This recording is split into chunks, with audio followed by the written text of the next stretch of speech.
What's up, everybody? Peter Eichemann's here, taking a look at Tom Clancy's Ghost Recon Future Soldier, and I'm sitting here with Roman Campos, Oriola, and I'm the lead game designer on Ghost Recon. Great. Can you give us a little bit of an introduction to what we're looking at right here? So currently we are looking at the 10th mission of the game. That mission is set in Russia. So you're playing a team of 4 ghosts, which are the most elite special forces of the US Army. And you have a lot of high-tech tools in order to play. So let's start with the first one. Let's dig into camouflage right away. What's the camouflage all about? So it's the active camouflage. So the idea is that as soon as you move slowly or get to a crouch or prone position, that will activate. And it's not magic, it's not an invisibility cloak or that kind of stuff. The idea is that part of your uniform is made of optic fiber that can let the light pass through it. And all the big metal pieces like your helmet or part of your gun are made of metal materials that can blend lightning. Okay, great. And what's next? What else do we have here? So we also have the drone. So we have a lot of intel tool. Intel is the ability for the ghost to mark the enemy. So here, for instance, do you see the enemy? Do you see that yellow square that's placed on the enemy? That's the intel. And that is shared between your team. So the drone can acquire intel for you, but we also have a lot of devices like sensor grenade, optical camera, that kind of stuff that can create intel for your team. Okay, so right now you can see he's marking each of the targets, and as each one turns blue, that means they're ready to take the shot. Exactly, so that's what we call the synchronized shot. Basically, the idea is that it's the new order system. The idea of that order system is that it's seamless whether you're playing with AI teammates or player co-op, because the full game is playable up to 4 players in co-op, and we wanted the system to work the same way. So you just have to mark targets, and when you aim at your target becomes blue. That means that you're synchronizing it. And when your full team is synchronized, you just have to press the trigger, and bang, all your teammates will shoot at the same time. Just like that.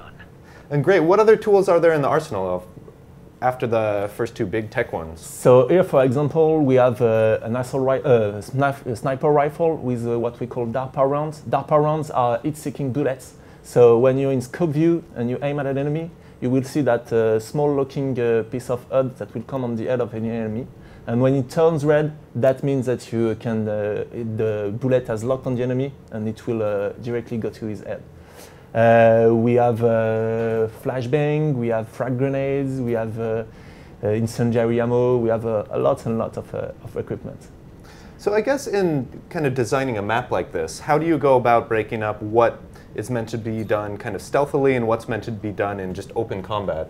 So really one of the focus of Ghost Recon, and especially in that map, is to give to the player the play area, so the situation, and then let him play the way he wants. So if you're really good and you want to do it, you can play it almost full in stealth, shooting the guy when they turn around and when they don't see the dead body and that kind of stuff.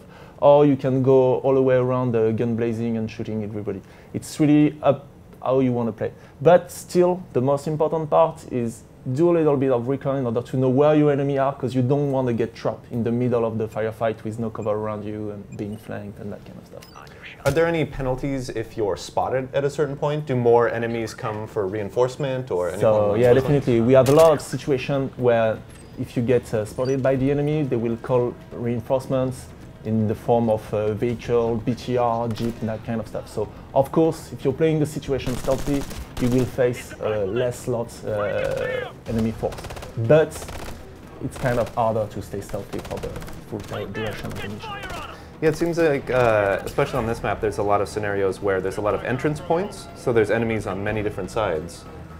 So I mean, I guess, what would you recommend in a situation like this? How do you go about not being spotted and making sure you do see everyone? So I recommend using a lot of the drone in order to have a big view from the top of the battlefield, because through the drone you will be able to see the different entry points, you will be able to see the patrol of the enemy, so you will be able to pick your target at the right moment. So when 2 enemies cross and they don't see each other, like you can kill one guy in the back of the other guy, you can shoot them simultaneously and so on.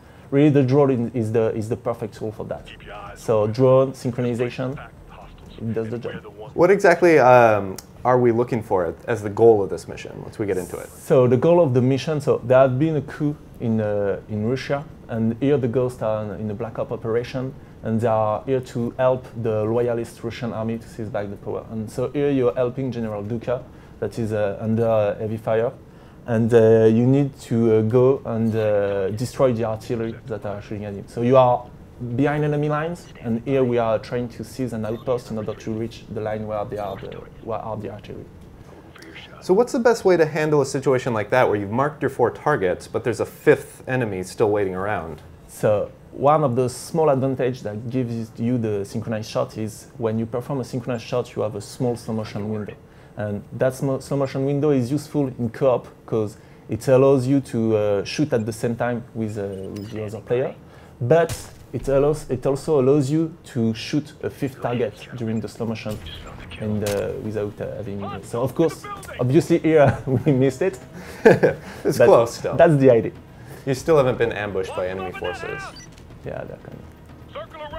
So here, so once you will have secured the outpost, you will be able to proceed forward to a forward operation base of the enemy, where you will be able to retrieve data on where the enemy's artillery are. Exactly. So how did you guys take the kind of tactics and abilities of the original Ghost Recon games and try to further them and bring new content into what we're doing now? So basically, Ghost Recon has always been about team play and playing with whether the AI or your real player teammate. But one thing that we wanted is make it more accessible, not less deep in terms of tactics and choice, but more accessible, less inputs, less buttons to press at the same time, and that kind of stuff. And by watching player playing, in fact, we figured that you are always trying to give order to your teammate, but toward the target. You in the previous Advanced Warfighter, you were saying to your ghost, go behind that cover or flank here and so on. But in order to shoot that target or draw fire from that target and that kind of stuff. So in fact, we end up saying, hey, why aren't we making the order about targets and not about position? And that's where all the marking system came from. And like I say, what is really interesting with that system too is that it works exactly in the same way with real players and human. So it's still death, and you still have the choice because you need to pick the right target, you need to shoot them at the right time. If there is too many targets, you need to pick the most dangerous one in order to start the fight without having these 2 RPGs on the tower shooting at you, that kind of stuff. But it's much more accessible, and at least today, when we make playtesting, when we make the game playtest, when we make playtest on the game with real players, we see them using the order system much more than previously. So as you can, the interface shows some really unique waypoints. Do those adjust to wherever you are on the map to get from point A to point B? Yeah, exactly. So we use that in order, as when you get to the end game, like here, we start to have a pretty big environment, and in order to guide the player in that, we use the augmented reality. So it would be like, oh, well done, like GPS data that has been collected and directly transferred to your hub. So here we have launched a Frag Grenade in the middle of the recon. So of course your enemy are given away, yeah. Are not dead, and they are you. So it's another situation where you really get to choose how you want to tackle this situation, where you can either get shot and wait to get healed, like this, or you can also approach it stealthily again, right? Yeah, again. So again here, that situation is a big barn. So you need to, you can hear really the full situation without being noticed. It's really tough, but you can do it. And as you see, when you don't do any recon at all, it's kind of tough. Have you seen in your development so far with the testers, has anyone been able to play through the whole game just out of cover, just shooting everything in their way? You can, but you need to be really good. No, basically we have some objective which force you to play stealthy. We have some forced stealth situation where you get detected, you get a game over, but that's a really exotic situation. Then, yeah, of course, if you want, you can play without the cover, without the stealth, but it will be tougher, much tougher. For instance, enemy like this one have a heavy weapon like LMGs, and when they shoot at you with your LMG, they can suppress you. So that's where the camera starts to shake a lot and so on. And in this situation, either you try to shoot back to the guy and you need to be really good and really accurate, and it's tough. Or you rely on your tools like marking the guy for your teammate, or using the drone to mark him for your teammate, or pop a smoke grenade in order to have you disappear and have the guys stop shooting at you, that kind of stuff. Yeah, for instance, it's suppressed and now he's dead. Can you talk a little bit about the cover jumping system? You can see a marker where you're indicating where your player wants to go. Yeah, so when you're at cover, actually you can do what we call the cover swapping. So basically when you're at cover, you aim at another cover that is at less than 20 meters away, and by just holding the A button, you will directly swap to that cover. It's like a locked rush to that cover point. Is there a limit to the number of times you can be downed by enemy fire and revived? Actually, there is 3 limits. The first one is your teammate. So if all your teammates are dead, no one will come to revive you, and that will be a game over.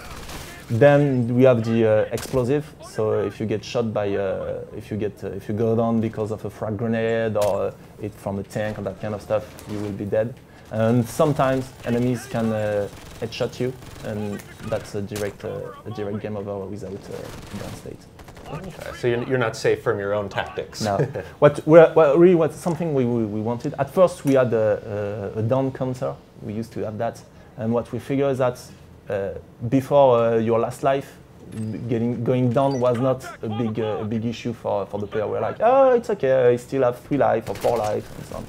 So we didn't want that kind of behavior. We wanted that every time you go down, we wanted to actually matter. And here it's stuck in the middle of. Yeah, here's a situation where it's open on a lot of sides, so. Yeah, I got. It's a matter of collecting the right intel. So thanks, Ramon, for showing us a little bit about Ghost Recon. And for everyone else, keep it locked on IGN.com for all your Tom Clancy's Ghost Recon Future Soldier needs.